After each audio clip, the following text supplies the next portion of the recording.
सहनावतु सहनौ भुनक्तु सह वीर्यं करवावहै तेजस्विनावधीतमस्तु मा विद्विषावहै।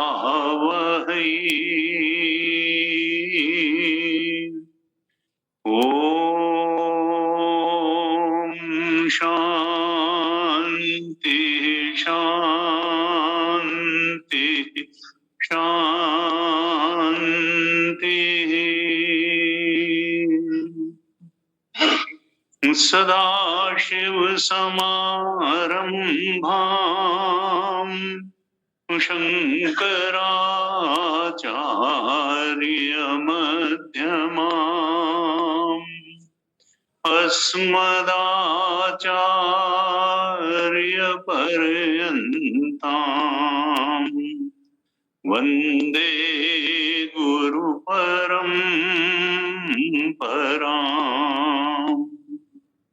अज्ञानतिमिरान्धस्य ज्ञानाञ्जनशलाकया चक्षुरुन्मीलितं येन तस्मै श्री गुरवे नमः। तस्मै श्री गुरवे नमः। यन्मायावशवर्ति विश्वमखिलं ब्रह्मादिदेवासुरा यत्सत्त्वादियं मृषैव भाति सकलं रज्जौ यथा हेर्भ्रमः। यत्पादप्लवमेकमेव हि भवाम् बोधे स्थितिर्षावताम्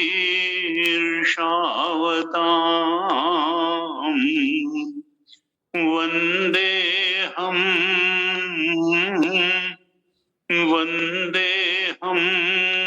तमशेषकारणपरम् रामाख्यमीशं हरिम् रामाख्यमीशं हरिम्।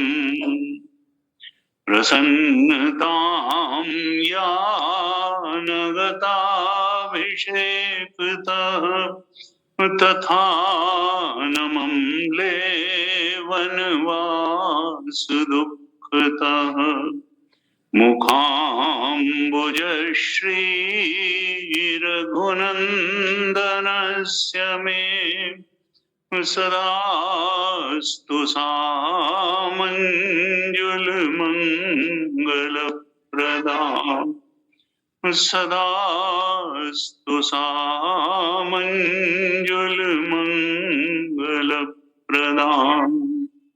अतुलितबलधामं हेमशैलाभदेयम् दनुजुवनकृशानुं ज्ञानिनामग्रगण्यं सकलगुणनिधानं वानराणामधीशं रघुपति प्रियभक्तं वातजातं नमामि।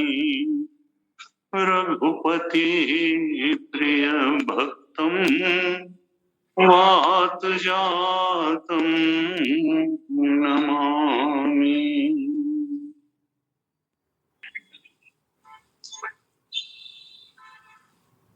श्री रामचरितमानस पर चर्चा करते हुए हम मुख्य रूप से उत्तरकांड पर चर्चा कर रहे हैं और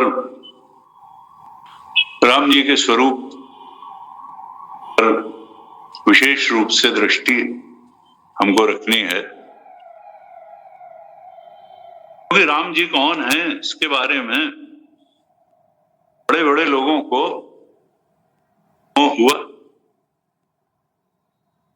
सती जी को मोह हुआ, भुजुंडी जी को मोह हुआ, पार्वती जी ने भी प्रश्न किया और भरद्वाज जी ने भी प्रश्न किया याज्ञवल्क्य ऋषि से। यौन नृपतम बालकांड के 108 दोहे में कहती हैं,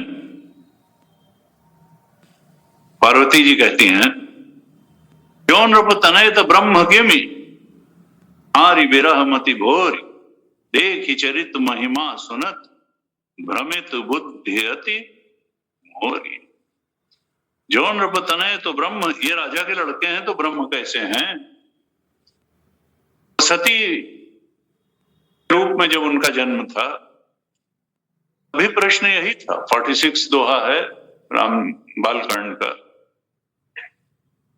वहां भी उन्होंने राम कवन प्रभु पूछो, शंकर जी से पूछते, राम कवन प्रभु पूछो तो ही कही बुझाए कृपा निधि मोही, तो एक राम अवधेश कुमारा तिनकर चरित विदित संसारा। क्या चरित विदित है कि नारी बिरह दुख लहे अपारा और भयउ रोष रन रावण मारा। पत्नी को चुरा के ले गया, गुस्सा हो गए, रावण को मारा। तो प्रभु सोई राम की अपर को जाहि जपत त्रिपुरारी, सत्य धाम सर्वज्ञ तुम कहु विवेक विचार। ये जो राजा के लड़के हैं जो पत्नी के वियोग में हे खगमृग हे मधुकर श्रेणी तुम देखी सीता मृग नयनी, इस तरीके से विरह व्यथा में व्याकुल होकर के जो घूम रहे हैं, इनमें तो ब्रह्म का कोई लक्षण नहीं दिखाई देता है। और आपने तो बड़े आदर पूर्वक जो है इनको प्रणाम किया था और कहा कि जय सच्चिदानंद जग पावन अस कही चले मनोज न सावन। उस रोते हुए राम जी, विरह में व्याकुल राम जी को देखते हुए आपने तो श्रद्धा पूर्वक प्रणाम किया और कहा जय सच्चिदानंद। ये तो लोक का कल्याण करने वाले हैं, सच्चिदानंद हैं। ये सच्चिदानंद जो है आनंद स्वरूप रो कैसे रहा है? तो इस तरीके की बातें कई बार होती हैं कि जिससे विसंगति। तुलसीदास जी ने लिखा, बालकांड में ही शिव गीता के प्रसंग में आता है, ये 111 दोहे नहीं, उसके बाद में है 116 दोहे के बाद की शिव गीता का प्रसंग है, चौपाइयां हैं कि निज भ्रम नहीं समझाई अज्ञानी और प्रभु पर मोह धरहि जड़ प्राणी। अपनी अज्ञानता तो मनुष्य को समझ में नहीं आती और भगवान के बारे में तरह तरह के प्रश्न खड़े करता है और आरोप लगाता है। राम राज्य ठीक नहीं था, राम जी ने समाज में विद्वेष किया, तुलसीदास ने विद्वेष किया, अजीब अजीब सी और निज भ्रम। खुद बात ठीक तरह से समझने को मनुष्य तैयार नहीं है, संतों पर आरोपण करता है, भगवान को भी नहीं छोड़ता है और अपनी बुद्धि ठीक करने को तैयार नहीं है। और अखंडानंद महाराज कहते थे कि देखो सारी साधनाएं समझ को ठीक करने के लिए ही है। सारी साधनाओं का लक्ष्य क्या है? फिर वो चाहे जप की साधना हो, चाहे तप की साधना हो, चाहे सत्संग की साधना हो, किसी भी तरह की साधना हो, उसका लक्ष्य क्या है कि हमारी समझ ठीक हो जाए। जिसकी समझ ठीक हो गई उसका जीवन ठीक हो गया, और अगर समझ नहीं ठीक हुई तो फिर हम गलत बात को ही सही बात समझते रहेंगे और किसी भी कुतर्क का इस्तेमाल करके अपने व्यू पॉइंट को जस्टिफाई करने की कोशिश करते रहेंगे। लेकिन जस्टिफाई करने से कभी भी गलत बात सही बात हो नहीं जाती, सही बात रहेगी और गलत बात तो गलत बात रहेगी। संतों ने जिस बात को सही समझा, मनुष्यों के लिए हितकारी समझा, उसी बात को कहा। गीता भी हमारे कल्याण के लिए सही बात कहती है, उपनिषद हमारे कल्याण के लिए बातें कहते हैं, रामचरितमानस भागवत हमारे लिए जो कल्याणकारी है वही रास्ता बताती है। तुलसीदास जी ने लिखा, निज भ्रम नहीं समुझाए अज्ञानी, प्रभु पर मोह धरहि जड़ प्राणी। कैसे जथा गगन घन पटल निहारी, और झांपे उभान कहां को विचारी। जैसे मनुष्य के अंदर अहंकार इतना ज्यादा है कि अपनी गलती मानना नहीं चाहता, अपने को छोटा समझना नहीं चाहता, अपनी समझ को, अपनी धारणाओं को, वो कितने भी रॉन्ग नोशंस हो, कितनी भी गलत धारणाएं हो, वो कहता नहीं हम सब बात भाई समझते हैं, हमारी ही बात ठीक। भ्रम नहीं समझे अज्ञानी, प्रभु पर मोह धरहि जड़ प्राणी। संत ने जड़ कह दिया, ऐसी बुद्धि वालों को जड़ता की बुद्धि। कैसे जथा गगन घन पटल निहारी झांपे। जैसे सूरज को बादल अगर ढक ले तो क्या सूरज इतना बड़ा है, बादल इतना छोटा है? कभी सूरज को बादल ढक सकता है? अरे बादल तुम्हारी आंख को उसने ढका है, सूरज को नहीं ढका है। लेकिन हम अहंकार से ये कैसे कहते हैं कि हमारी आंख को ढका है? तुम्हारी दृष्टि को बादल ढक सकता है, सूरज को नहीं। सूरज बहुत बड़ा है, वो तो वैसा ही चमक रहा है। तुम्हारी आंख और सूरज के बीच में बादल आ गया। तुम्हारी आंख में इतनी ताकत नहीं है, दृष्टि में इतनी क्लैरिटी नहीं है कि वो बादल के व्यवधान को पार करके सूरज की चमक देख, लेकिन बुद्धि से तो देख सकते हो। तुलसी बाबा ने इसको हस्तामलकाचार्य के से ट्रांसलेट कर दिया, घनच्छन्न दृष्टि घनच्छन्न मर्कम यथा निष्प्रभम मन्यते चाति मूढ़ा। भगवान शंकराचार्य के शिष्य थे हस्तामल, उन्होंने लिखा घनच्छन्न दृष्टि। अरे घन जो है बादल तुम्हारे आंख को ढक सकता है, लेकिन तुम कहते हो घनच्छन्न अर्कम, सूर्य को ढक। यथा निष्प्रभम मन्यते चाति मूढ़ा। अगर तुम कहोगे कि सूर्य जो है उसकी चमक कम हो गई तो ये तुम्हारी मूढ़ता का ही निष्कर्ष है, ये है नहीं। राम ब्रह्म परमार्थ रूपा, अविगत अकथ अनादि अनूपा। राम जी तो वैसे ही हैं, भले वो माया के कारण लीला करते हुए पत्नी के वियोग में रोते हुए दिखाई दें, वो वैसा ही है कि भाई एक्टिंग बहुत अच्छी हो रही है।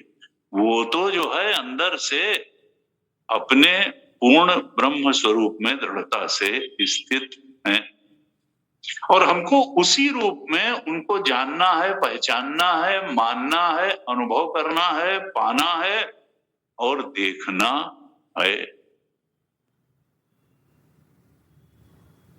प्रारंभ में ही उनके स्वरूप का निरूपण करते हुए तुलसीदास जी ने लिखा, व्यापक एक ब्रह्म अविनाशी। राम जी का स्वरूप क्या है? अविनाशी हैं, वो किसी पैदा वैदा नहीं, वो तो पहले भी थे। एक माया मनुष्य हमारे इस शरीर में आने के पहले भी राम जी की, ब्रह्म की, ईश्वर की सत्ता थी, और जब लीला संवरण हो गया उसके बाद भी है, आज भी है। हमारे हृदय में चेतन बन के तो वही बैठे हैं। जगत का अधिष्ठान वही है, जगत के प्रकाशक वही हैं, जीव के भी प्रकाशक वही हैं, वो तो एकमात्र सत्ता है। हमको ही भ्रम के कारण कभी वो जीव के रूप में अनुभव आता है, कभी जगत के रूप में अनुभव आता है। किसको? इच्छाओं से आक्रांत चेतन को, वासनाओं से ग्रस्त चेतन को, जो हम हैं। हम तो अपने को वही मानते हैं। ये शरीर भगवान को कोई नहीं पड़ी थी बनाने की, भगवान तो आप्त काम है, संसार बनाने की भी उनको कुछ नहीं पड़ी थी। ये समष्टि जीवों की इच्छाओं को पूर्ति देने के लिए माया देवी ने खड़ा कर दिया है संसार, और शरीर भी माया की उपज है। और माया का मतलब तो सत्य को छुपा देती है और किसी और रूप में दिखा देती है। हमारे ही ब्रह्म स्वरूप को छिपा दिया और हमको जीव के रूप में स्थूल शरीर, सूक्ष्म शरीर कारण शरीर के रूप में दिखा दिया, जगत के भेद विभेद के रूप में दिखा दिया। जबकि वास्तविकता क्या है? हमारा अधिष्ठान भी राम जी हैं, ब्रह्म चेतन है, जगत का अधिष्ठान भी ब्रह्म चेतन है। इन शरीरों की उपाधि से वही ब्रह्म जीव चेतन बन गया, पंचभूत की उपाधि से वही चेतन संसार बन गया, और माया की उपाधि से वही ब्रह्म ईश्वर बन गया, नियंता बन गया, उत्पत्ति करता, पालन करता और संहार करता बन गया। तत्व तो एक है, सत्य तो एक है। तुलसीदास जी ने बहुत स्पष्ट रूप से बालकांड में, झूठो सत्य जाहि बिनु जाने, जिम भुजंग बिनु रजु पहिचाने, जय जाने जग जाए हेराई, जागे जथा सपन भ्रम जाई।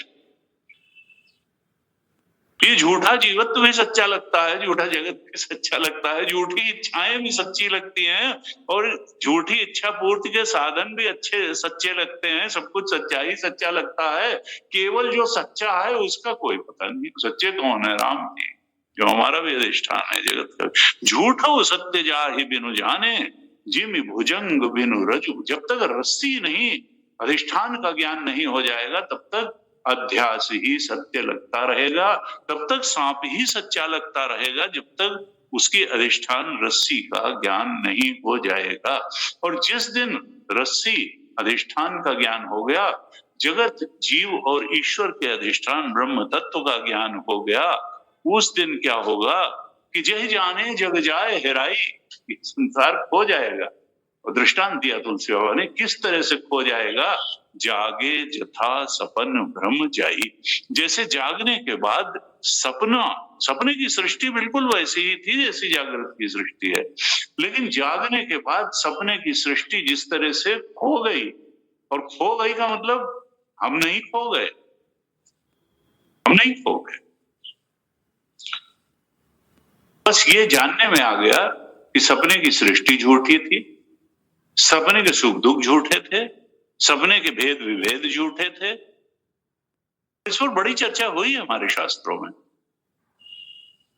कहते हैं जनक जी ने सपना देखा कि शिकार खेलने गए और भटक गए। एक जंगली सुअर के पीछे भागते भागते सेना और सब तो पीछे छूट गए और वो अकेले बच गए, और वहां कोई नहीं रहा, और सुअर भी भाग गया, देखा कुछ भी नहीं, निर्जन मन है। भूख प्यास ने व्याकुल कर दिया, और तब उन्होंने क्या किया, कुछ जंगली बीज इकट्ठा किए और किसी तरीके से कुछ आग वाग जला करके उनको पकाया, एक पत्ते पे रख करके खाने ही जा रहे थे, तब तक एक बैल दौड़ता हुआ आया और उसको पैर से मार करके निकल गया। अब वो भूख और प्यास और थकान और उस व्याकुलता में क्या हुआ कि उनकी नींद खुल गई, और उन्होंने देखा वो तो महल में अपने बढ़िया शानदार बिस्तरे पर जो है पड़े हुए। उनको बड़ा, और शरीर उनका अभी भी ऐसा लग रहा था कि पसीने से भरा है, मन भी परेशान था, और सब चीज उनको लगा अरे ये क्या है ये। और तब प्रश्न उठ गया, उस समय तो वही सत्य लग रहा था और इस समय यही सत्य लग रहा है, सत्य है क्या? वो सत्य था कि ये सत्य था?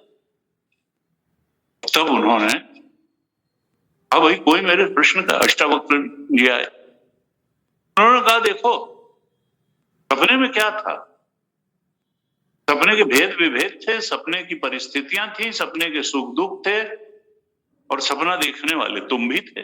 सपने की परेशानियों प्रतिकूलताओं का अनुभव करने वाले तुम भी थे।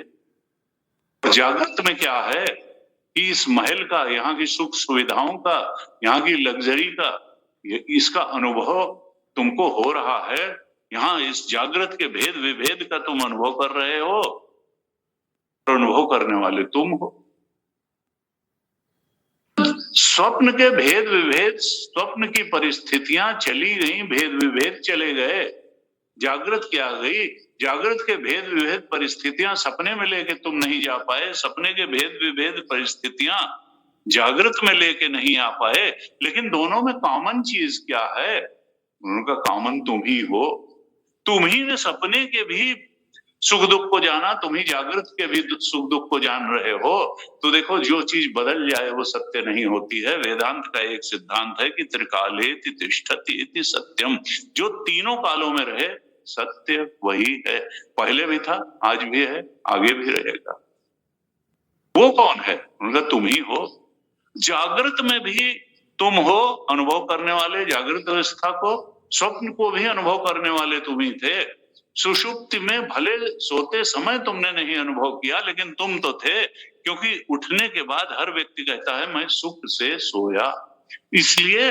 और स्मरता ही अनुभव करता होता है। यह भी एक विद्वत का सिद्धांत है कि जो ये नहीं हो सकता कि अनुभव उन्होंने किया और स्मरण ये कर ले ना। जिसने अनुभव किया है वही स्मरण कर सकता है। इसलिए जागने के बाद अगर कोई कहता है कि मैं सुख से सोया, इसका मतलब वो था सुषुप्ति में भी, डीप स्लीप में भी, और उसने सुख का अनुभव किया और उसी का निर्वचन अनुवचन कर रहा है। इसका मतलब तीनों अवस्थाओं में तुम तो थे। इन अवस्थाओं में जो अनुभव हो रहा था, जो भेद विभेद थे, वो अलग अलग थे। इसका मतलब क्या है? ये अवस्थाएं सच्ची नहीं है, तुम ही सच्चे हो। तुम सच्चे हो, तुम्हारी चेतना सच्ची है, तुम्हारा जो ज्ञान तत्व है वो सच्चा है। जानी जाने वाली चीजें सच्ची नहीं है, वो सपने की हो चाहे जागृत की हो, जानने वाला सच्चा है। तुम सच्चे हो, जानने वाला सच्चा है। इस पूरी सृष्टि को दो में विभाजित किया जा सकता है, जानी जाने वाली चीजें और जानने वाला। जानने वाले हम स्वयं हैं, और जानी वाले जो चीजें हैं वो स्किन के बाहर नहीं है, वो चेतन तत्व, ज्ञान तत्व के ही बाहर हैं। क्योंकि जानी जाने वाली चीजों में हम ये जानते हैं कि हमारा शरीर बचपन का है कि युवावस्था का है कि बुढ़ापे का है। हम जानते हैं कि हमारी इंद्रियों की शक्ति क्या है। हम जानते हैं कि इस समय हमारे मन में क्रोध की भावना है, लोभ की भावना है, घृणा की भावना है। वही तो भावनाएं भी जानी जाने वाली चीजें हैं। शरीर का सुखी दुखी होना भी जानी जाने वाली चीज है। विचारों में क्या चल रहा है ये भी हम जानते हैं। इसका मतलब विचार भी जाने जाने वाली चीजें हैं। अपनी इच्छाओं को भी हम जान लेते हैं कि अब कॉफी पीने की इच्छा है, अब बाजार जाने की इच्छा है, अब उनसे मिलने की इच्छा है, अब उनसे बात करने की इच्छा है। इसका मतलब इच्छाएं भी जाने जाने वाली चीजें हैं। तो बहुत अंतरंग है और जानने वाला सब जान रहा है। जहां से जानी जाने वाली चीजें शुरू होती हैं वहां से जगत शुरू होता है, और जानने वाला सत्य है।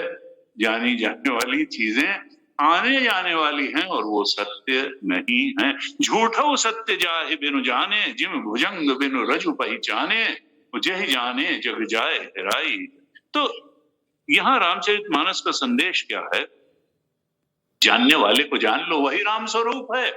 वो राम जी तुम्हारे अंदर जानने वाला तत्व बन करके बैठे हुए हैं, और उनको जब तक तुम नहीं जानोगे तब तक क्या होगा कि तब तक सत्य से वंचित ही रहोगे। उपनिषद में कहा, यदा चर्म वदाकाशम वेष्टयिष्यन्ति मानवाः तदा देवम अविज्ञाय दुःखस्यान्तो निगच्छति।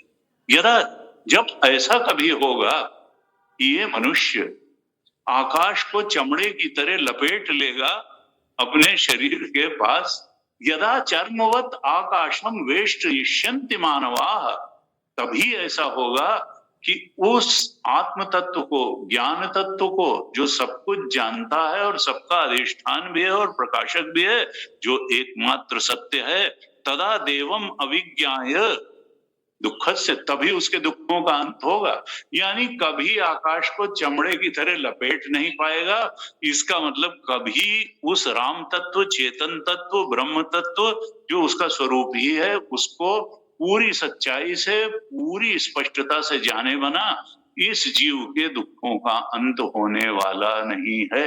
इसीलिए तुलसी बाबा ने रामायण लिखी, इसीलिए भगवान कृष्ण ने गीता बोली, इसीलिए उपनिषद के ऋषियों ने उपनिषदों का ज्ञान हमको दिया कि हम सत्य को जान लें, तत्व को जान लें, ज्ञान तत्व को जान लें और दुखों से मुक्त हो जाएं, हमेशा के लिए मुक्त हो जाएं। यही तो मुक्ति है। क्योंकि हमने जो हमारा स्वरूप है नहीं उसको अपना स्वरूप मान लिया, जो सत्य है नहीं उसको सत्य मान लिया। भागवत जी में कहा मुक्ति है क्या, तो कहा मुक्ति हेत्वा अन्यथा रूपम और स्वरूपेण व्यवस्थिति। ये जो अन्यथा रूपों को, 3 शरीरों 5 कोशों को हमने मैं बुद्धि कर ली, उसको अपना स्वरूप मान लिया, इससे हमको वैराग्य करना है, अनासक्त होना है, डिस्टेंस। विहाय कामान्य सर्वान् पुमांश्चरति निस्पृहा निर्ममो निरहंकारः स शांतिमधिगच्छति। जो अहंता और ममता हमने गलत जगह कर रखी है, इसको छोड़ करके हम जान लें कि प्रेम करने लायक परमात्मा ही है, बाकी चीजें काम चलाऊ चीजें हैं। प्रेम करने लायक तो वही है, आदर करने लायक वही है, पाने लायक वही है। बाकी शरीर की आवश्यकताएं पूरी करने के लिए तो संसार ठीक है, लेकिन चरम और परम तृप्ति तो तभी मिलेगी जब हम अपने स्वरूप के बोध में दृढ़ता से प्रतिष्ठित हो जाएंगे। तो इसी रास्ते पर रामचरितमानस हमको ले चलती है कि व्यापक एक ब्रह्म अविनाशी, सत चेतन घन आनंद राशि, अस प्रभु हृदय अछत अविकारी और सकल जीव जग दीन दुखारी। बताइए, ऐसा सच्चिदानंद परमात्मा हमारे अंदर चेतना बन करके बैठे हुए हैं राम जी, और लोग दुखी घूम रहे हैं। ये कैसे? आनंद स्वरूप हमारा परमात्मा चेतन बन करके हमारे स्वरूप में, हमारे अधिष्ठान रूप में बैठा हुआ है, तो फिर दुख की क्या बात हो सकती है? व्यापक एक ब्रह्म अविनाशी, और हमको मृत्यु का वो तो अविनाशी है। अब हम डर रहे हैं बूढ़े होने से, रोगी होने से, मरने से। व्यापक एक ब्रह्म अविनाशी, सत चेतन घन आनंद, वो सच्चिदानंद। तो कहा अस प्रभु हृदय अछत अविकारी, वो हमेशा है। सकल जीव जगदीन दुखारी, क्यों? क्योंकि हम उसको मैनिफेस्ट करने के लिए जितनी कोशिश करनी चाहिए उतनी नहीं करते हैं। हमने अपनी इच्छाओं का पर्दा डाल रखा है, वासनाओं का पर्दा डाल रखा है। हमने आसक्ति वहां वहां कर ली है जो आसक्ति करने लायक नहीं है, इसलिए हम उसकी भक्ति नहीं कर पा रहे हैं जो भक्ति करने लायक है, परमात्मा राम। उनका फिर क्या करें? कैसे मैनिफेस्ट होगा, कैसे प्रकट होगा, कैसे उसका सच्चित आनंद स्वरूप अनुभव में आएगा? तो तुलसी बाबा ने कहा कि नाम निरूपण नाम जतन ते, सोई प्रगटत जिमि मोल रतन ते। किसी के घर में हीरा पड़ा हुआ है, उसको उसकी कदर ही नहीं है, जौहरी ही जानता है कैसे मैनिफेस्ट होगा वो। स्मरण करो, उसकी याद करो, उसका नाम स्मरण करो। पर नाम का मतलब केवल नाम ही नहीं है, नाम का मतलब उसका स्वरूप भी है, उसका स्वभाव भी है, उसका प्रभाव भी है, उसकी महत्ता भी है। क्योंकि जब तक हम किसी की महत्ता नहीं जानते हैं तब तक उससे प्रेम भी नहीं होता, लगाव भी नहीं होता है, और उसके प्रति शरणागति कैसे होगी? अभी उत्तरकांड में 24, जाने बिनु न होई प्रतीति, बिनु प्रतीति होय नहीं प्रीति, वो प्रीति बिना नहीं भगति दृढ़ाही, जिमि खगेश जल खय चिकनाई। तो हमको जानना पड़ेगा, उसकी महत्ता जाननी पड़ेगी, उसका प्रभाव जानना पड़ेगा, उसकी करुणाशीलता जाननी पड़ेगी। वो तो तैयार, वो कोई जड़ सत्ता नहीं। संसार में जो कुछ हम पाना चाहते हैं वो तो जड़ चीजें होती हैं, चाहे कोई बड़ा मकान चाहे, चाहे कोई बड़ी गाड़ी चाहे, चाहे जो भी चाहे, लेकिन वो तो चेतन सत्ता है, हमसे बहुत ज्यादा चेतन है, हमसे बहुत ज्यादा समझदार है, हमसे बहुत ज्यादा करुणाशील है, और वो तो बाहें फैलाए बैठा हुआ है। तुम एक कदम हमारे तरफ बढ़ो तो हम तो 4 कदम तुम्हारी तरफ बढ़ेंगे, लेकिन हम तो पीठ कर लेते हैं उसकी तरफ। तो यहाँ कहा नाम निरूपण नाम जतन ते, और प्रयत्न पूर्वक। नेचुरल नहीं होगा। नेचुरल क्या है? इच्छाओं के दबाव में जीना नेचुरल है, परमात्मा के प्रभाव में जीना नेचुरल नहीं है। इसलिए you have to make so many efforts. और एफर्ट्स में सबसे जोरदार और समर्थ एफर्ट क्या है? सत्संग। भगवान शंकराचार्य ने कहा और तुलसी बाबा ने भी कहा, सत्संगत्वे निसंगत्वम, निसंगत्वे निर्मोहत्वम, निर्मोहत्वे निश्चल तत्वम, और निश्चल तत्वे जीवन मुक्ति ही। सत्संग जीवन मुक्ति तक पहुंचा देता है। यानी आत्मबोध, हम राम जी को अपने अधिष्ठान चेतन के रूप में पहचान लेते हैं, उनसे एक में खो जाते हैं, उनके शरणागत हो जाते हैं, और फिर तो हमारा कोई अस्तित्व रह नहीं जाता। कबीर ने कहा, हेरत हेरत हे सखी रहा कबीर हेराए। जब कबीर उसको ढूंढने निकला अपने स्वरूप को, परमात्मा को, तो ये नहीं कहा कि कबीर को हमको नहीं मिलेगा, हमको मिटना होगा तो वो सामने आ जाएगा। बिना मिटे, जीव चेतन के मिटे बिना ब्रह्म चेतन कैसे प्रकट होगा? कहा रहा कबीर हेराए। जब मैं था तब हरि नहीं, अब हरि हैं मैं नहाई। जब तक मैं बना रहा, इन तीन शरीरों में मैं बुद्धि रही, संसार में मन बुद्धि रही, तब तक भगवान प्रकट नहीं हो पाए, हम ही बाधा बने रहे। जब मैं था तब हरि नहीं, अब हरि हैं मैं नहाई। अब हंता ममता मिट गई, अब तो परमात्मा ही ये जो इच्छाओं को प्रकट करने के लिए ये उपाधि काम कर रही थी। Desires were flowing through these three bodies, कारण शरीर, सूक्ष्म शरीर और स्थूल शरीर से इच्छाओं का प्रवाह चल रहा था, परमात्मा का प्रवाह। डिवाइन विल फ्लो कर रही है, डिविनिटी फ्लो करने लगी, एक उपकरण बन गया ये परमात्मा के प्रवाह के लिए। गुरुदेव ने ही कहा कि मैंने 40 साल से कोई संकल्प ही नहीं लिया है। Only divine will is flowing through this apparatus. ये केवल एक एपरेटस रह गया, उपकरण रह गया।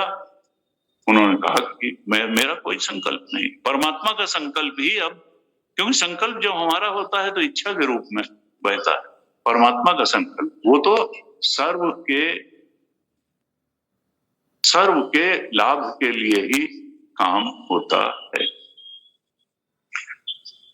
बार बार तुलसीदास जी रामायण में कहते हैं कि उमा राम सम हित जग माही।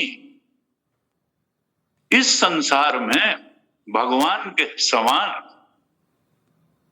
कोई भी सहयोगी नहीं है। गुरु पितु मातु बंधु प्रभु नहीं। भगवान जितने सहायक हैं, उमा राम सम हित जग माही, गुरु पितु मातु बंधु प्रभु नहीं। कोई उतना हितैषी नहीं है। लेकिन फिर वही बात है कि हम उस सुख और सुरक्षा के अनंत स्रोत को कितना ट्रैप कर पाए, क्योंकि हमारी दो ही तो जीवन के हैं।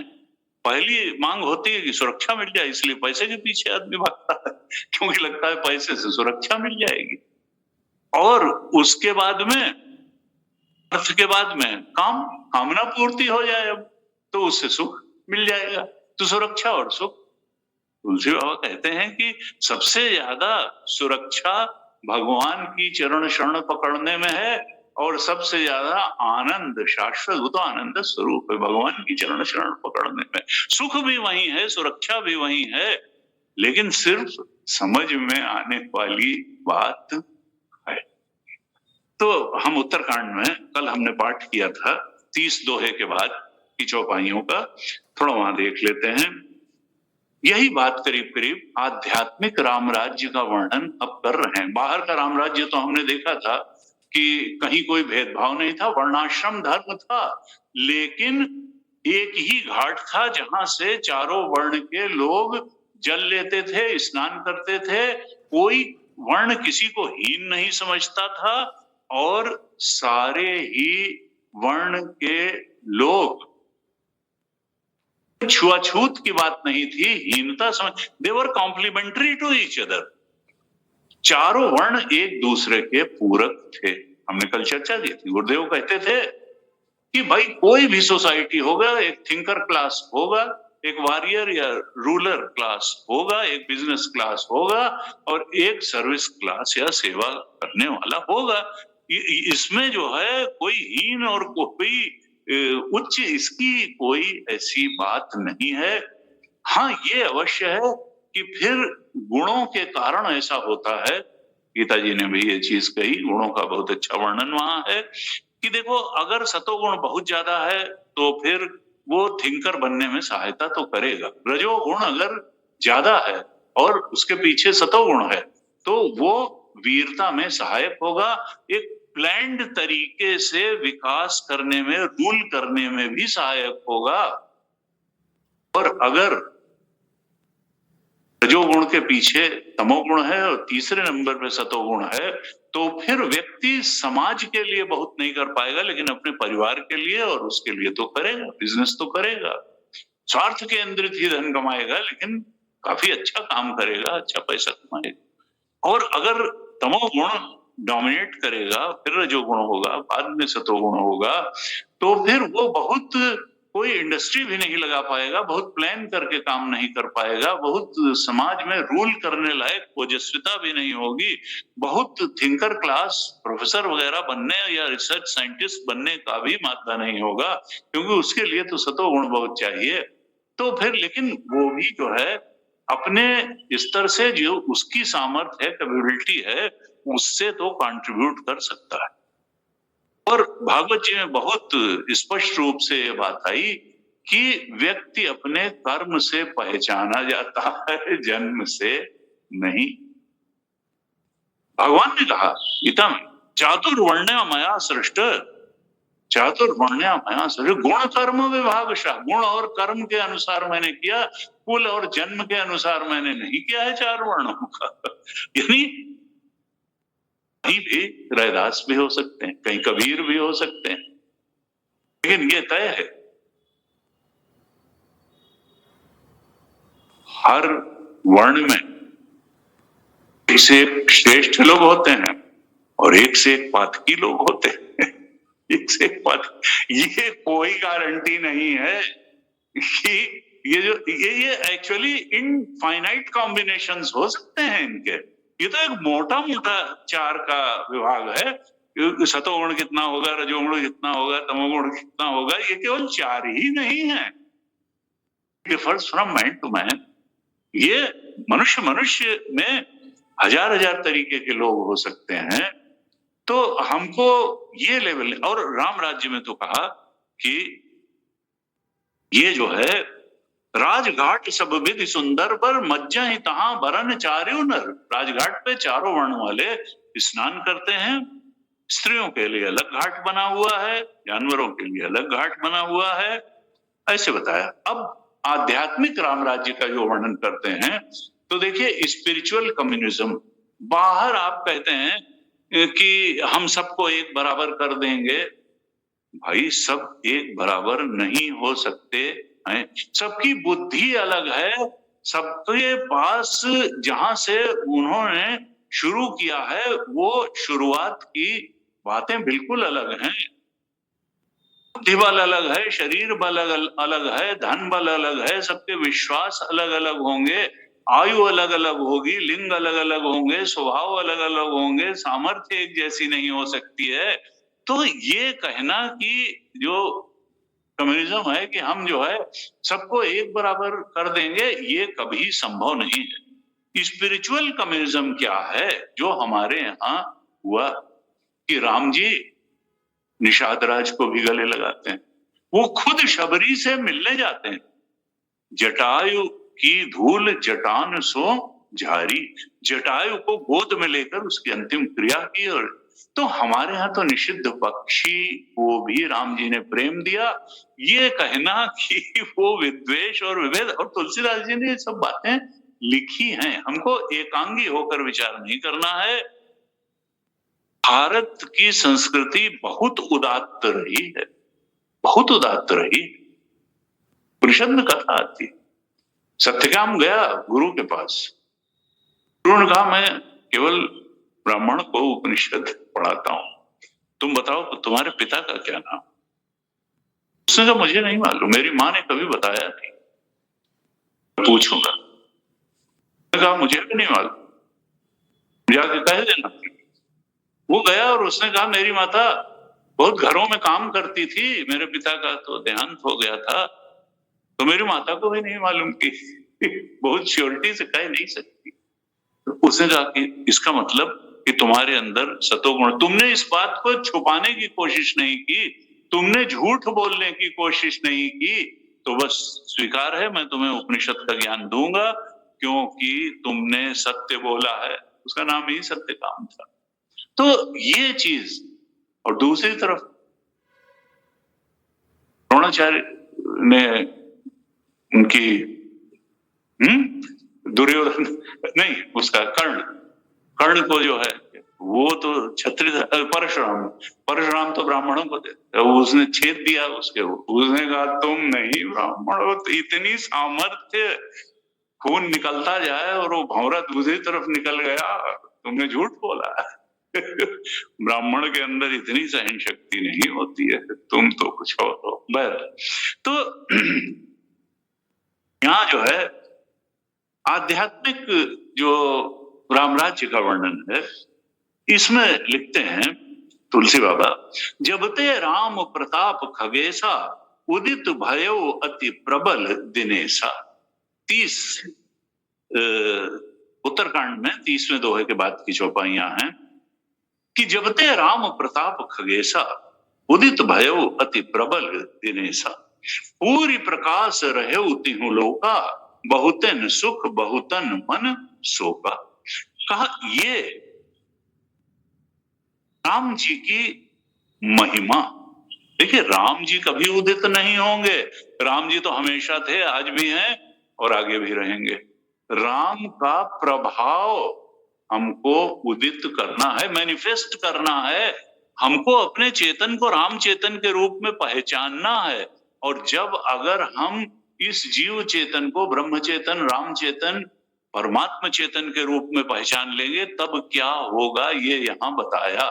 हमारे जीवन की अंतर्मुखी यात्रा यही है, जीवन की सार्थकता यही है, जीवन की धन्यता यही है कि हम राम के प्रताप को अपने अंदर उदित कर लें। और अगर उदित हो गया राम जी, आत्मा की महिमा का मैनिफेस्टेशन हो गया, प्रागट्य हो गया हृदय में, तो उसका प्रभाव क्या होगा ये बताया कि राम जी जब अंदर प्रकट हो गए तो राम का प्रताप, कहते हैं कागभूषण खगेश गरुड़ जी, जब राम जी की महिमा, क्योंकि बिना महिमा जाने हम प्रेम नहीं कर सकते हैं, किसी से आदर नहीं कर सकते हैं, हम उसके शरणागत नहीं हो सकते हैं। जो हमने अभी कहा, जाने बिनु जानना तो पड़ेगा। जब उसका प्रताप महिमा उदित हो गई, आत्मदेव की कहें, रामदेव की कहें, महिमा उदित हो गई, तब ऐसा लगा कि जैसे बहुत प्रखर सूर्य का उदय हो गया, ज्ञान का सूर्य उदित हो गया, सब चीजें स्पष्ट दिखने लगी, कोई कंफ्यूजन नहीं रह गया, कोई संशय नहीं रह गया, न अपने बारे में, न संसार के बारे में, न भगवान के बारे में। अज्ञान का तो नाश ही हो गया, अज्ञान के अंधकार का नाश हो गया और ज्ञान का प्रकाश हृदय में प्रकट हो गया। राम जी की महिमा प्रकट होते, प्रताप प्रकट, राम जी तो हैं ही हैं, लेकिन राम जी का प्रकाश तो प्रकट होना चाहिए, प्रताप। कहा पूरी प्रकाश रहे तुहि लोका, तीनों ही लोकों में ये प्रकाश जब आया, राम जी की महिमा प्रकट हुई हृदय में, तो तीनों लोकों में, अध्यात्म में तीनों लोक क्या हैं? ये तो बाहर हैं कि भू भू स्व, अध्यात्म में तीनों लोक हैं, जागृत अवस्था, स्वप्न अवस्था और सुषुप्ति अवस्था। यानी अगर ज्ञान हुआ, स्वप्न में भी ज्ञान बना रहेगा और सुषुप्ति में भी ज्ञान बना रहेगा, ऐसा नहीं है कि स्वप्न में हमारी जो गहरी धारणाएं होती हैं, हमारा जो बोध तक पहुंचा हुआ जो निर्णय निष्कर्ष ज्ञान होता है, वो स्वप्न में भी बना रहता है। कोई स्त्री स्वप्न में अपने को पुरुष नहीं देखती है, कोई पुरुष स्वप्न में अपने को स्त्री नहीं देखता है। स्वप्न तक हमारी गहरी जो ज्ञान है, धारणाएं हैं, वो स्वप्न अवस्था बदलने से नहीं बदलती हैं। इसलिए कहा कि जब ज्ञान हुआ, राम जी का प्रताप महिमा उदय हुई, तो ऐसा नहीं है कि स्वप्न कष्ट देने लगेगा और जागृत जो है ठीक हो जाए ना।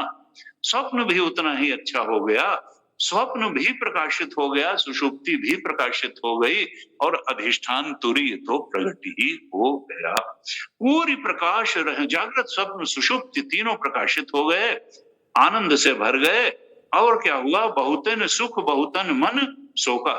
बहुत से ऐसे हुए जिनको शोक हो गया इस प्रकाश के, राम जी की महिमा के प्रकट होने से, और कुछ को सुख हो गया।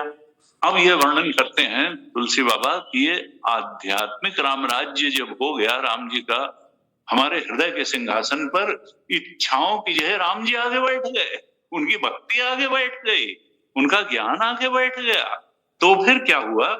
जिन्हें शोक ते कहूं बखानी, प्रथम अविद्या निशा नसानी। जिनको शोक हुआ वो कौन थे? अविद्या की रात खत्म हो गई। अविद्या को शोक हुआ कि अब तो मैं मरी, अज्ञान की विदाई हो गई।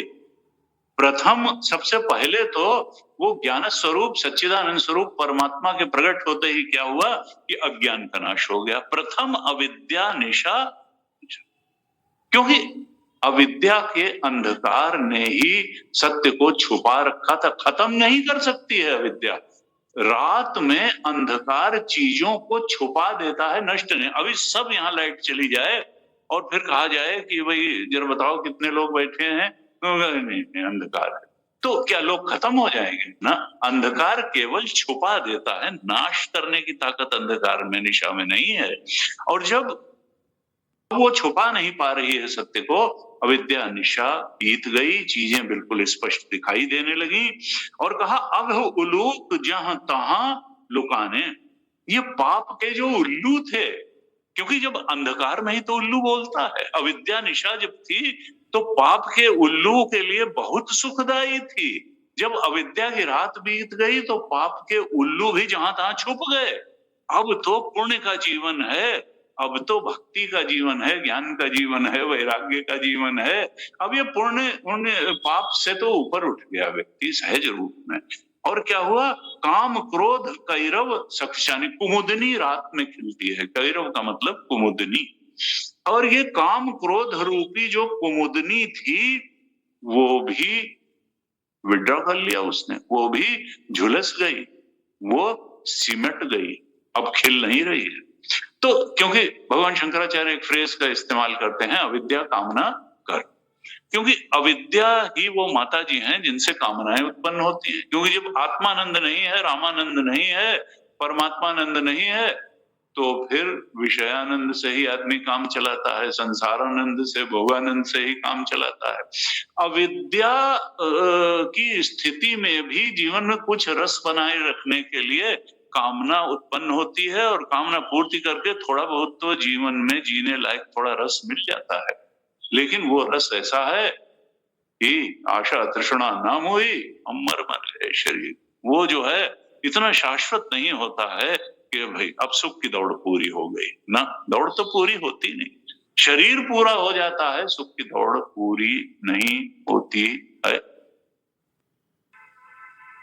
भोगा न भुक्त्वा वयमेव भुक्त्वा, भर्तरी ने कहा भोगों ने हमें नहीं भोगा। अब तो ऐसा लगता है अंत समय में कि भोगों ने ही हमको भोग लिया, हमने भोगों को नहीं भोगा, भोगों ने ही हमको भोग लिया। कालो न याता वयमेव, काल नहीं बीता, हम ही बीत गए। काल तो बीता नहीं, हम ही बीत गए। हमने भोगों को क्या भोगा? ऐसा लगता है कि हमको ही भोगों ने भोग लिया। और फिर कहा अंत में तृष्णा न जीर्णा वयमेव जीर्णा, तृष्णा तो जीर्ण हुई नहीं, हम ही जीर्ण हो गए। तो ये संसार की विचित्र गति है। और ये तीनों पर काल का कोई जोर राम जी पे नहीं चलता है, तृष्णा का भी जोर नहीं चलता है, भोगों का भी जोर नहीं चलता है। जब ते राम प्रताप खगेसा, उदित भयो अति प्रबल दिनेसा। तो अविद्या का जब नाश हुआ तो फिर काम क्रोध कैरव सब चाने, और अघ उलूप जहां तहां लुकाने। पाप के उल्लू भी चले गए, अविद्या काम क्रोध की ये सब चली गई। और कहा विविध कर्म गुण काल सुभाऊ, ये चकोर सुख लहाहि न काऊ। ये चार चीजें हैं जो आदमी को बहुत दुख पहुंचाती है। एक तो कर्म, ताकि क्या क्या कर्म, ये प्रारब्ध वशात मनुष्य योनि में आए हैं, तो ये तो मिश्रित कर्मों का परिणाम है। निश्चित रूप से कुछ पुण्य कर्म भी किए होंगे और कुछ पाप कर्म भी किए। बहुत पुण्य कर्म होते तो देव योनि उच्च योनि में गए होते, और बहुत खराब कर्म किए होते तो कुकर शूकर निम्न योनियों में गए होते। अब सवाल यह है कि जब वो प्रारब्ध कर्म परिपाक होकर के फल देने के लिए उन्मुख होंगे, पाप कर्म उन्मुख होंगे तो दुख मिलेगा, और पुण्य कर्म अगर फल देने के लिए परिपाक हो गए तो फिर सुख मिल जाएगा। भागवत जी में यही प्रश्न विदुर जी ने मैत्रेय ऋषि से किया। सुखाय कर्माणि करोति लोका, ये सारा लोक जो है सुख पाने के लिए ही जीवन भर कर्म करता है, लेकिन जिसके लिए सवेरे से शाम तक, हफ्ते हफ्ते, महीने महीने, जीवन पर्यंत कर्म करता रहता है, वो सुख थोड़ा थोड़ा सरकता चला जाता है। और जिसके लिए कोई काम नहीं करता, जिसको भगाने के लिए काम करता है, वो दुख कहां से चला आता है? इसका मतलब क्या है? फिर वो एक यह निर्णय भी देते हैं कि देखो, प्रारब्ध वशात जो है, तुम जैसा लेकर के आए हो तो सुख भी मिलेगा ही मिलेगा। तुम ये मत सोचो कि तुम्हारे किए ही सब कुछ हो रहा है। अरे ये परमात्मा है और तुम्हारे कर्म भी हैं, तो पुण्य कर्म जब परिपाक होगा तो सुख मिल ही जाएगा। पाप कर्म का पर तुम रोक नहीं लोगे, दुख मिल ही जाए, भोगना तुम ही को है। तुमको पुण्य कर्म का फल सुख भी भोगना है, पाप कर्म का फल दुख भी भोगना है, तो ये सब तो तुम्हें मिल ही जाएगा। लेकिन वहां कहा गया कि एक काम प्रारब्ध से नहीं होगा, प्रारब्ध पर्यंत तुम्हारा जीवन भी चलेगा। जीवन के लिए अगर रोटी कपड़ा मकान चाहिए वो भी मिलेगा, लेकिन एक चीज प्रारब्ध से नहीं मिलेगी, वो है परमात्मा। ये राम प्रताप जो है उदय नहीं होगा जब तक, unless you are making some serious effort. जब तक तुम बहुत गंभीरता पूर्वक कुछ प्रयास नहीं करोगे, सत्संग नहीं करोगे, शास्त्रों में बताई साधन विधि नहीं करोगे, तो ये राम प्रताप दिनेशा अपने आप नहीं जो है मैनिफेस्ट हो जाएगा। You have to do it, और बहुत गंभीरता से तुमको इसको करना पड़ेगा, क्योंकि सुख दुख तो प्रारब्ध से मिलेंगे, जीवन भी मिलेगा। उसके लिए बहुत परेशान होने की जरूरत नहीं। कल हमने कहा, किसी ने कहा कि ये सोचता था मनुष्य के विज्ञान की उन्नति बहुत हो जाएगी, और बड़ी बड़ी हड़तालें होती थी जब ये कंप्यूटर हुआ और कहा कि अब कंप्यूटर लगेंगे, तो जो यूनियनें थे उन्होंने कहा हम सब लोग निकाल दिए जाएंगे और ये न किया जाए कंप्यूटराइजेशन। ये वो आज हालत ये है कि इतना विज्ञान और कंप्यूटर और आईटी और सब होने के बावजूद, जब आज से 40 साल पहले 6 और 7 घंटे काम करके आदमी जो है छुट्टी पा लेता था, आज 12 घंटे काम करता है, तो फिर भी काम पूरा नहीं होता। तो ये विज्ञान के विकास के साथ काम के घंटे कैसे बढ़ गए? कंप्यूटराइजेशन और आईटी और जियो स्टेशनरी सैटेलाइट और यूट्यूब और सब संसार का इतना होना, और काम जो है बढ़ता ही चला जाए। एक संत ने कहा कि कोई जो है प्राणी जीवन चलाने के लिए इतना काम नहीं करता जितना मनुष्य करता है। शेर ने अपना 3 दिन में एक बार शिकार कर लिया, अपना खा लिया, फिर वो सोता है, आराम करता है। आदमी को पेट भरने के लिए 12 घंटे काम करना है, 14 घंटे काम करना है। ये पता नहीं कि क्या हमने स्ट्रक्चर बना करके सोसाइटी का रखा हुआ है, जबकि वो कोई खेती नहीं करते, कोई इंडस्ट्री नहीं लगाए हैं, कोई सड़कें नहीं बनाते हैं, कोई ये नहीं, कोई पुल नहीं। हम अपने को बहुत उन्नत प्राणी, लेकिन शायद बुद्धि जिधर लगनी चाहिए, जिधर लगने के लिए फ्री विल दी गई थी, विवेक दिया गया था, हम उधर कम लगा रहे हैं और भोग वृत्ति में ज्यादा लगा रहे हैं। थोड़ा खा के चैन की नींद पहले खा आदमी 40-50 साल पहले ये होती, और आज क्या है कि डाइन आउट, नाइट आउट, यहाँ घूमना है, वहां घूमना है, यहाँ जाना है, और जा रहे हैं तो उससे क्या कोई बड़ी तृप्ति मिल रही है उनका? जब तक अंदर नहीं जाओगे तो बाहर जाने से कुछ बहुत कुछ मिलने वाला नहीं है। अपने अंदर जाओ, दिल में खोज दिल ही दिल खोजो, यहीं रही मां रामा। हमारे शास्त्र ही कहते हैं अंतर यात्रा करो। अंतर्मुखी बनना बहुत बड़ी साधना का परिणाम है और बहुत तृप्तिदायक है, क्योंकि अंदर ही मिलेगा। बाहर जो है,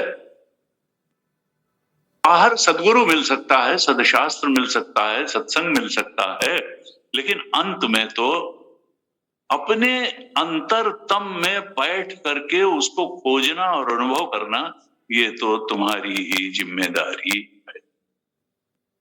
कहा ये 4 चीजें जो है, कर्म, गुण, काल और स्वभाव, ये व्यक्ति को परेशान करते हैं। पता नहीं, गुण का खेल तो चल ही रहा है संसार में। काल कहते हैं टाइम ठीक नहीं रहा, जो कर रहे हैं वही उल्टा पड़ रहा है। फिर कल हमने बताया, रहीम ने कहा, रहीमन चुप होए बैठिए, देख दिन इनको फेर नी के दिन जब आई हैं, बनत न लगी है दे। कई बार जीवन में ऐसा आता है कि सक्सेस ही नहीं मिलती, और फिर कभी कभी अचानक सक्सेस मिलना शुरू होता। कर्म पता नहीं पुण्य कर्म का परिपाक होगा, पाप कर्म का होगा, कौन सा गुण जो है प्रभावी हो जाएगा। स्वभाव जो है बदलता ही नहीं है। यहां तक कि पूजा करने के बाद भी, और जब तक गहरे से परमात्म चिंतन नहीं किया जाएगा तब तक स्वभाव बदलेगा नहीं। अनन्यास चिंतयन्तो माम ये जना पर्युपासते तेषाम नित्याभियुक्तानाम योगक्षेमम वहाम्यहम्। आदमी जो परेशान है कि योगक्षेम का वहन कैसे होगा, जो चीज जरूरी है मिल नहीं रही, भगवान ने कहा मैं दूंगा, और जो चीज मिल गई है चली न जाए, उन्होंने कहा नहीं जाएगी, रक्षा मैं करूंगा। अनन्य चेता सततम यो माम स्मरति नित्यश तस्याहम सुलभ पार्थ नित्य युक्त योगिना। मैं उन नित्य युक्त योगियों के लिए सुलभ हूं, दुर्लभ नहीं हूं।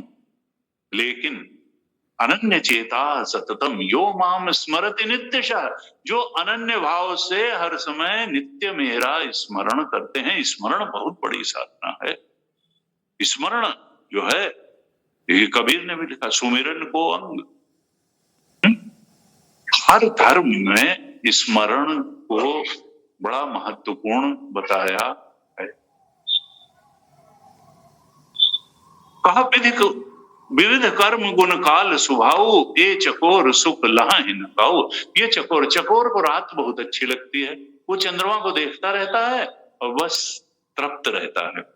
अब जब अविद्या निशा ही नसा गई तो चंद्रमा तो सूर्य हो गया, प्रबल सूर्य हो गया, तो ये कर्म गुण काल स्वभाव, ये जो चकोर हैं, इनको तो बहुत दुख हो गया, इनका सारा सुख ही नष्ट हो गया, इनका कोई प्रभाव ही नहीं रह गया। फिर कहते हैं मत्सर मान मोह मद चोरा। ये 4 चीजें, मत्सर मत्ता सरती, मुझसे आगे क्यों बढ़ रहा है, ये मत्सर का मतलब होता है ईर्ष्या की वृत्ति। इसकी कमीज मेरी कमीज से ज्यादा सफेद कैसे, ये वाली होती है कि मुझसे बढ़ रहा है मत्ता सरती, मुझसे आगे क्यों बढ़ रहा है। कहा मत्सर और मान, अभिमान। फिर मोह जो है, मोह सकल अनृत कर मोला। रावण से मोह की उपमा तो विनय पत्रिका में, मोह दशमौलि तद भ्रात अहंकार पाकारी जित काम विश्रामा। अहंकार की उपमा कुंभकर्ण से दी और कामनाओं की उपमा मेघनाथ से दी। और जो मूल है, मोह मूल बहु सूल प्रत त्याग उत्तम अभिमान, ये कहा हनुमान जी ने, क्योंकि शंकर का उपासक था और वो शंकरावतार है। तो जब गए तो कहा अब शिष्य को एक बार थोड़ा तो समझाना चाहिए, लेकिन नहीं समझा। तो मान मोह और मद नशा हो जाता है व्यक्ति को, बहुत चीजों का नशा हो जाता है। और ये नशा जो है ये छिपा देता है ये भी चीजों को, सत्य को अनुभव में नहीं आने देता है। वो उसको नशे का आलंबन ही सत्य लगता है। और हजार तरीके के नशे हैं, देखा जाए तो संसार के सारे आकर्षण जो हैं वो नशे की हालत में ही किए जाते हैं। और इस नशे के आकर्षण को जब राम प्रताप दिनेशा उदय होंगे तभी ये सारे नशे जाएंगे, नहीं तो एक नशा आदमी जस्टिफाई करता है फिर नशे को कि देखो ये तो ठीक ही है, अरे भाई ये तो है ही है। तो कहा इनकर हुनर कौन्यू हो रहा, इनका हुनर खत्म हो गया। मत्सर मान मोह मद चोरा, जब राम जी की महिमा प्रकट हो गई, हमारे अंतर में राम राज्य स्थापित हो गया, तब ये मत्सर मान मोह मद, ये जो हमारी आध्यात्मिक कमाई चुरा लेते थे, चोर थे ये, इनका कोई हुनर नहीं चला। फिर कहा, बताते हैं कि कौन खुश हुए, धर्म तड़ाग ज्ञान विज्ञाना, ये सब सुखी हुए हैं। ये पंकज विकसे विधि नाना, जब सूर्य उदय हुआ राम जी के प्रभाव का, तो जो धर्म का सरोवर है, यानी ज्ञानी का हृदय, वहां पर ज्ञान और विज्ञान रूप कमल खिल गए। धर्म तड़ाग, धर्म के सरोवर में ज्ञान और विज्ञान रूपी कमल पंकज खिल गए, विकसे। और सुख संतोष विराग विवेका, विगत शोक एक कोक अनेका, कोक का मतलब हंस, ये हंस भी उसमें तैरने लगे। धर्म के सरोवर में कौन से हंस तैरने लगे? सुख, संतोष, वैराग्य और विवेक, ये हंस भी वहां तैरने लगे। ज्ञान विज्ञान भी प्रकट हो गया, भगवान का राज्य स्थापित होते ही सुख भी प्रकट हो गया, संतोष भी प्रकट हो गया, वैराग्य और विवेक भी प्रकट हो गया। कहते हैं, यह प्रताप रवि जाके उर जब करई प्रकाश, जब भगवान का उदय हो गया, भगवान का प्रताप उदय हो गया, चित्त में प्रकाश हो गया राम जी के ज्ञान का, तो पछिले बाढ़े प्रथम जे कहां हित पावहीं नाश, जो बाद में हमने कहा है, यानी सुख संतोष विवेक विराग और धर्म, ये तो सब ये बढ़ गए, पछिले बाढ़े ये बढ़ गए। और जो पहले हमने कहे थे अविद्या काम क्रोध मत्सर मान मोह मद, ये सब नाश को प्राप्त हो गए। यानी क्या कहना चाहते हैं कि हमारी उपाधियों के माध्यम से हमारी वासनाएं प्रकट हो रही हैं, इच्छाएं प्रकट हो रही हैं, वही हमारे थोड़े बहुत गुण प्रकट हो रहे हैं, कभी दुर्गुण प्रकट हो रहे हैं। ये सब खेल चल रहा है उपाधि के माध्यम से, या राम जी यानी सत्य चित्त आनंद प्रभु की प्रभुता प्रकट हो रही है, राम जी की सत्ता प्रकट हो रही है, राम जी की महत्ता प्रकट हो रही है, राम जी का रस और निर्भयता, राम जी की शोक राहित्य प्रकट हो रहा है, या तमाम तरह के कंफ्यूजन्स और तमाम तरीके की लालसाएं इस प्रकार प्रकट हो रही है। कहा, जब राम प्रताप जब उदय होगा, राम प्रताप राम जी की महिमा का सूर्य जब उदय होगा, तब ये सब हो जाएगा। अविद्या काम क्रोध पाप के उल्लू सब नष्ट होंगे और ज्ञान विज्ञान संतोष विवेक वैराग्य सब आ जाएगा, ऐसे होता है। इस तरह से ये राम राज्य का वर्णन हुआ। मनुष्य की बात बताई, प्रकृति भी अनुकूल थी, ये भी बताया, राजमहल का वर्णन किया, समाज का वर्णन किया और अध्यात्म के राम राज्य का भी वर्णन किया। इसके बाद फिर प्रसंग लाते हैं अध्यात्म का राम राज्य। अध्यात्म में राम राज्य किसके प्रकट होगा? जो संतत्व की पराकाष्ठा पर पहुंच जाएगा, तभी अध्यात्म में राम राज्य पर। तो हमको सात्विकता की पराकाष्ठा पर पहुंचना है, सतोगुण को बढ़ाते चले जाना है, बढ़ाते चले जाना है साधना द्वारा, सत्संग द्वारा, विभिन्न प्रयासों से। और फिर सतोगुण में ही ये एक उसका इंट्रिंसिक नेचर है, उसमें समावेशित एक ये गुण है कि वो सत्वातीत में छलांग लगवा देता है। यानी त्रिगुणातीत जो राम सत्ता हमारे अंदर बैठी हुई सच्चिदानंद, उसके बोध में सतोगुण जो है वो अपने आप छलांग लगवा देता है। इसके लिए उपनिषद में बहुत कथाएं आती हैं, कथा भी बहुत सुंदर आती है, तो 5 मिनट में सुनाई देते हैं। तो उन्होंने कहा कि देखो, एक व्यक्ति गया और जंगल में चला गया और जंगल में जाकर के वो भटक गया।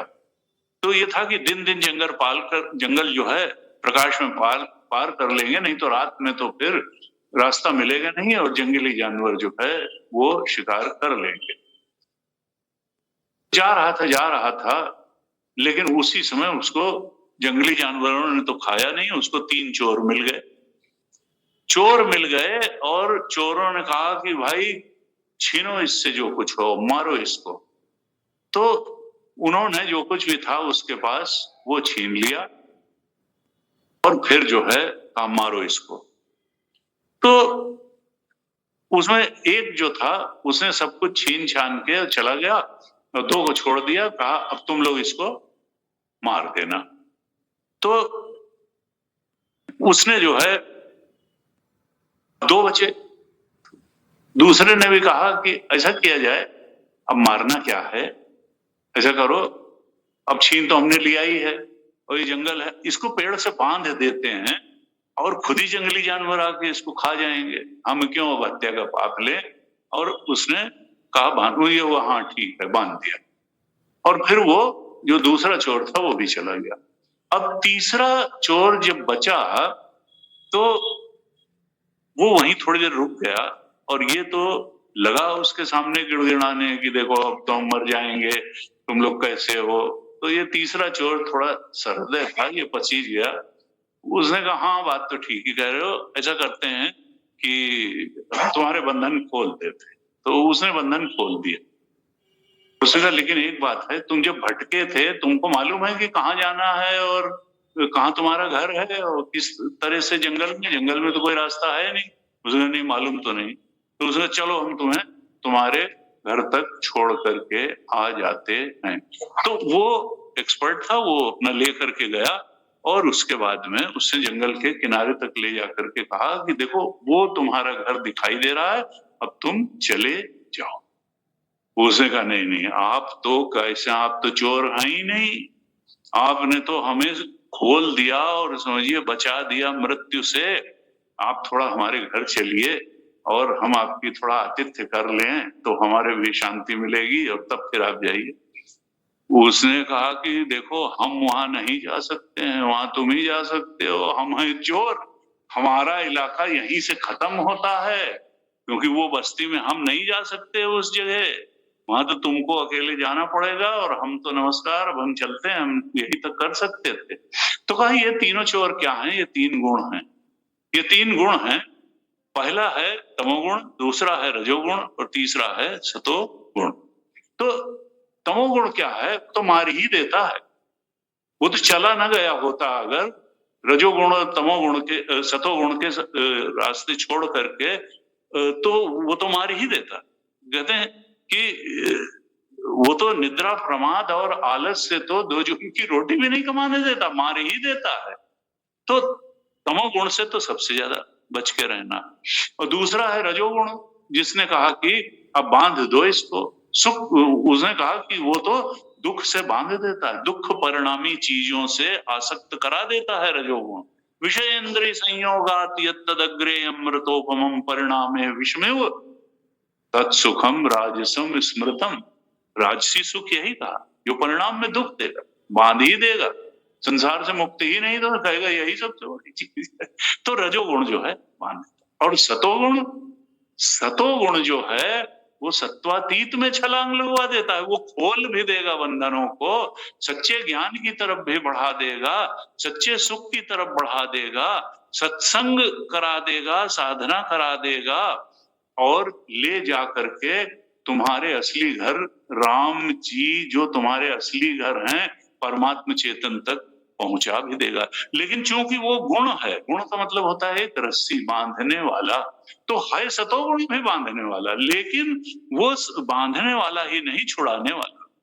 वो सत्वातीत में छलांग लगवा देता है। इसीलिए सारी साधनाओं का उद्देश्य सात्विकता को बढ़ाना है। हमारे अंतर में सतोगुण बढ़ता चला जाए, सतोगुण बढ़ता चला जाए, सतोगुण बढ़ता चला जाए, रजोगुण और तमोगुण हीनता को प्राप्त हो जाए, निर्बलता को प्राप्त हो जाए, कम कम होते चले जाएं।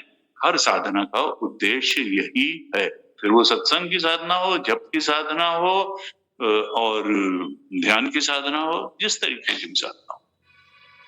तो ये हमको गुणों का खेल चल रहा है इस संसार में, और हमको सतोगुण के पक्ष में बैठ करके सत्वातीत तक उसके माध्यम से पहुंचना है, इस तरीके से। तो यहाँ पर जिनके अंतर में राम राज्य स्थापित हो गया है, यानी जो अपने परमात्म स्वरूप के बोध में, राम स्वरूप के बोध में, सच्चिदानंद के बोध में दृढ़ता से स्थित हो गए।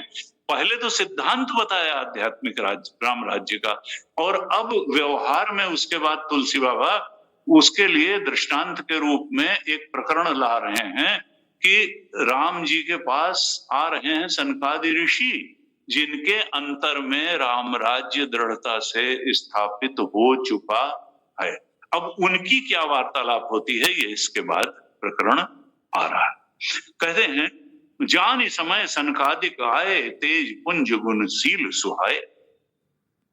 सनकादि ऋषि आए, ऐसे हैं, उनकी उपाधि से ब्रह्म झांकता है, तेज पुंज है और गुणशील के निधान है। कहा ब्रह्मानंद सदा लय लीना, वो हमेशा ही ब्रह्मानंद में ही लीन रहते हैं, विषयानंद का वहां कोई काम नहीं है। कहते हैं कैसे हैं, समदर्शी, विगत विभेदा, संसार का भेद उनको भी दिख रहा है चर्म चक्षुओं से, लेकिन वो जानते हैं कि अधिष्ठान तो परमात्मा है, अधिष्ठान तो एक है। मनुष्यों में भेद दिख रहा है, मनुष्यों के शरीरों में भेद दिख रहा है, उनकी इंद्रियों में भेद दिख रहा है, उनके मन बुद्धि भावनाओं विचारों में भेद दिख रहा है, लेकिन वो जान रहे हैं कि इसके अधिष्ठान रूप में तो परमात्मा चेतन ही बैठा है। भेद ऊपर ऊपर है, अधिष्ठान तो एक है।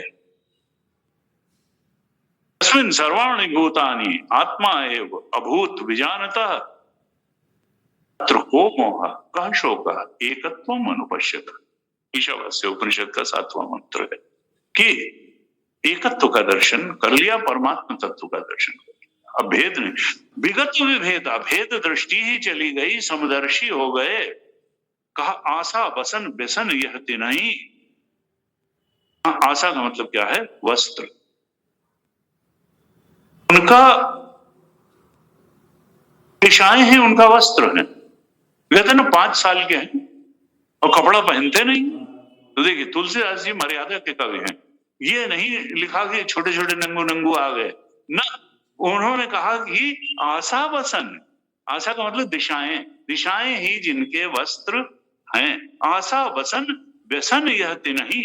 और व्यसन क्या है उनका कि रघुपति चरित होय तह सुनहि। जहां भगवान की कथा होती है, भगवान का चरित्र होता है, उसको जो है वो सुनते हैं, इसके अलावा कोई काम ही नहीं। तो अब व्यसन, गुरु जी कहते थे व्यसन का मतलब क्या होता है। व्यसन उसी को कहा जाता है कि जिसमें लाभ भले ना हो, भले ही हानि हो जाए, लेकिन हम उसको करेंगे जरूर। तो वो है व्यसन। मालूम है कि इससे लाभ नहीं होगा और हानि भी होगी, फिर भी आदमी उसको न छोड़ पाए तो वो है व्यसन। हानि उठा के भी उसको करेगा। तो उनका व्यसन क्या है कि चाहे कष्ट हो, कितनी भी दूर जाना पड़े। देखिए ब्रह्मलोक से आ गए अयोध्या में भगवान का दर्शन करने, तो व्यसन है उनका ये कि रघुपति चरित हो इतना सुनही। ये नहीं कि कहीं छोटे बन के, क्योंकि श्रोता जब व्यक्ति बनता है तो एक तरह से वक्ता तो यहाँ बैठे हुए हैं, भले श्रोताओं में कई उनसे बहुत ज्यादा जानते हो। गुरु जी कहते थे जब जाओगे तो ये मत समझना कि तुम किसी का उपकार करने के लिए गए हो वहां। अरे तुम जो है श्रोताओं का उपकार मानना कि तुमको जो है प्रवचन जो है वो तो लाउड मनन है, वो तो परमात्मा के स्मरण का उन्होंने अवसर दिया तुमको, तो तुम श्रोताओं के कृतज्ञ हो करके ही प्रवचन हमेशा करना कि ये अवसर उनकी वजह से तुमको मिला कि तुमने कुछ स्वाध्याय किया, तुमने कुछ जो है वृत्ति वैसी बनी रही। क्योंकि प्रवचन में ये है अपने आप स्वाध्याय में भी वृत्ति बिखरती है, लेकिन प्रवचन में अगर वृत्ति बिखरने लगी तो आदमी बोल ही नहीं पाएगा। इसलिए बिल्कुल एकाग्र हो जाती है विषय में वृत्ति, जो भी भगवत विषय में वृत्ति प्रवचन में बिल्कुल। तो इसलिए प्रवचन भी बहुत बड़ी साधना है, अपने आप में मनन की साधना है प्रवचन। तो कहा ऐसा जो है वो सुनते हैं बैठ करके राम कथा मुनिवर बहुत। कहाँ रहे सनकादि, इसके पहले कहां से आ रहे हैं? अगस्त्य ऋषि के, जहां घट संभव मुनिवर ज्ञानी, जहां अगस्त्य ऋषि थे, घट संभव अगस्त्य घट योनि थे, घट से पैदा हुए थे। तो वहां पर अगस्त्य ऋषि से कथा सुन करके आ रहे हैं और कहा राम कथा कैसी है? ज्ञान योनि पावक जिम अरणी। ये तो जैसे अरणी मंथन से अग्नि प्रकट हो जाती है, ऐसे ही भगवान की कथा का मंथन करने से ज्ञान प्रकट हो जाता है। भगवान की कथा श्रवण से सत्य का ज्ञान बोध प्रकट होता है, परमात्मा स्वयं प्रकट हो जाते हैं कथा से। कहा देख राम मुनि आवत हर्ष दंडवत की। ये देखिए परमात्मा ने भक्त को दंडवत किया। हम भक्त पराधीन। जब देखा सनकादि ऋषि आए हैं तो खुश होकर के हर्ष दंडवत प्रणाम किया। स्वागत पूछ पीत पट, स्वागत पहले किया और फिर स्वयं ये नहीं कहा कि थोड़ा सोफा लाओ, ना अपना पीतांबर बिछा दिया। पीत पट प्रभु बैठन कहां दीन, अपना पीतांबर ही बिछा दिया उनके बैठने के लिए। और उनका क्या हाल है कि मुनि रघुपति छब अतुल बिलोकी, उन्होंने तो परमात्मा अवतार लेके आया। देखिए भगवान अगर आ जाएं, कोई दिव्य संत भी होता है तो कई बार लगता है एकटक देखते रहो, इनकी बात सुनते रहो, और भगवान ही अगर शरीर में आ जाएं तो कौन निगाह हटा पाएगा? खास तौर से सनकादि ऋषि जैसा भगवत प्रेमी, उनकी निगाह ही नहीं हट रही है। उन्होंने तो बिछा दिया और कहा महाराज बैठिए, लेकिन रघुपति छवि अतुल बिलोकी भय मगन, और एकटक रहे निमेश न लावे। वो तो पलक ही नहीं झपका रहे हैं और देखे ही चले जा रहे हैं। रूप माधुरी का पान ही किए चले जा रहे हैं, बैठे ही नहीं। तिनके दशा देख रघुवीरा, स्रवत नयन जल पुलक शरीरा। दोनों का ही, राम जी का भी भक्त की दशा देख के और भक्तों का राम जी को देख करके क्या हुआ कि स्रवत नयन जल, शरीर में पुलकन हो गई और अश्रुपात हो रहा है। फिर क्या किया कि राम जी ने हाथ पकड़ करके कर गही प्रभु मुनि पर बैठा रे। अब वो तो ये बात ही नहीं कहते, राम जी ने हाथ पकड़ करके कहा महाराज अब बैठो। जब बैठ गए भगवान कह रहे हैं, सब लोग कहते हैं भगवान के दर्शन से पाप का नाश होता है, और भगवान क्या कह रहे हैं? आज धन्य मैं सुनहु मुनीसा, तुम्हारे दरस जाहि अघ खीसा। आज मैं धन्य हो गया आप लोगों का दर्शन करके, क्योंकि आपके तो दर्शन मात्र से ही सारे पाप नष्ट हो जाते हैं। खीसा सारे, अघ पाप तुम्हारे दरस जाहि अघ खीसा, और बड़े भाग पाई सत्संगा। मेरा बड़ा भाग्य है कि आप लोग आए हैं, मुझे सत्संग मिलेगा। और सत्संग से क्या होगा कि बिना ही प्रयास हो ही भव भंगा, बिना किसी प्रयास के ही सत्संग से ये जो भवसागर है इसके पार जाना हो जाएगा। रामचरितमानस में भी आ गया, गिरिजा संत समागम सब सम न लाभ हो पानी, बिन हरि कृपा न होई सो काम वेद पुराण। गिरिजा संत, इससे बड़ा कोई जीवन में लाभ नहीं है। संत समागम हो जाए, बहुत पुण्य कर्म, पुण्य पुंज बिनु मिला ही न संता, सत्संगति संसर्ग। अब मोहि भाव भरोसा हनुमंता, बिनु हरि कृपा मिला ही नहीं सकता। भगवान की कृपा हो चुकी है अगर सच्चा सत्संग और संत मिले। अब ये राम जी के मुंह से कहा गया बड़ा अच्छा दोहा है 33वां, कहते संत संग अपवर्ग कर और कामी भव कर पंथ, कहाँ ही संत कवि कोविद श्रुति पुराण सद ग्रंथ।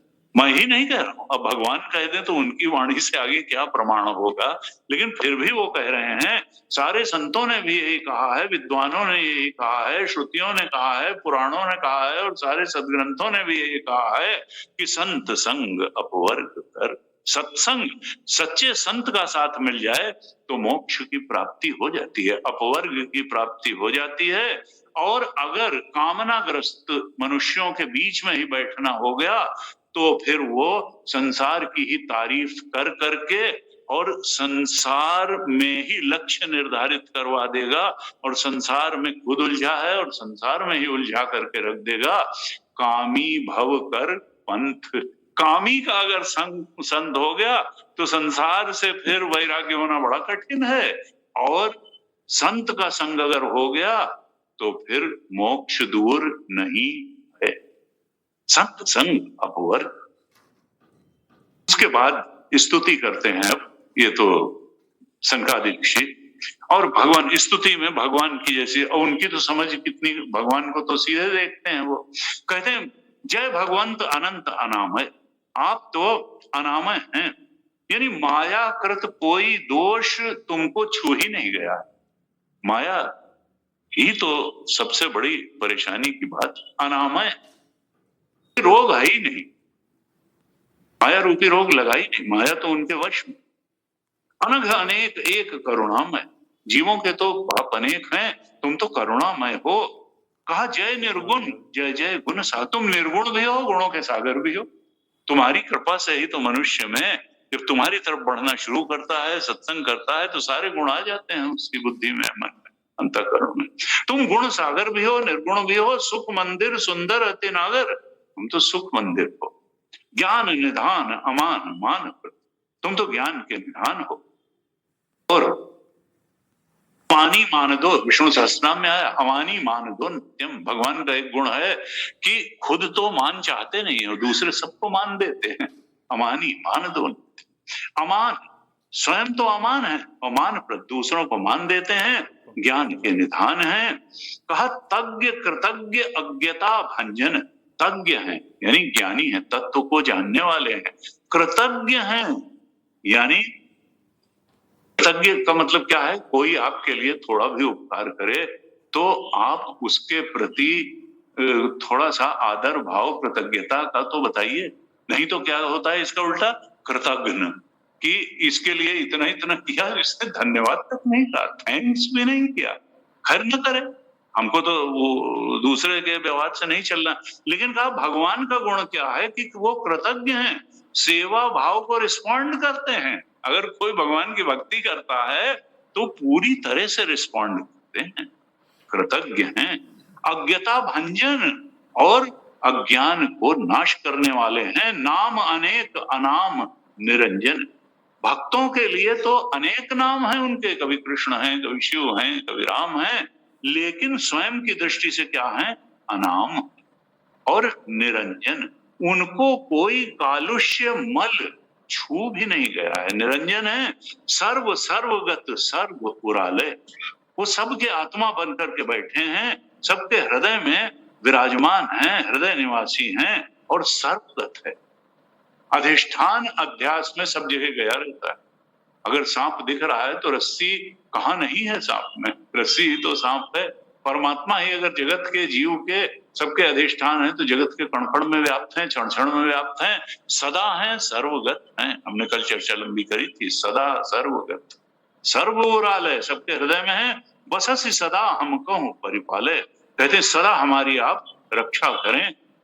सनकादि ऋषि द्वंद्व विपत्ति भव फंद विभंजय, सारे द्वंद्व का नाश करने वाले हैं, विपत्तियों का नाश करने वाले हैं। ये जो संसार के फंदे में, जकड़न में व्यक्ति पड़ा हुआ है उसको तोड़ देते हैं। प्रतिबसी राम काम मद गंजे, मेरे हृदय में आकर के आप राम जी बैठ जाइए और हमारे अंदर जो काम और मद आदि दुर्गुण हैं इनको मिटा दीजिए।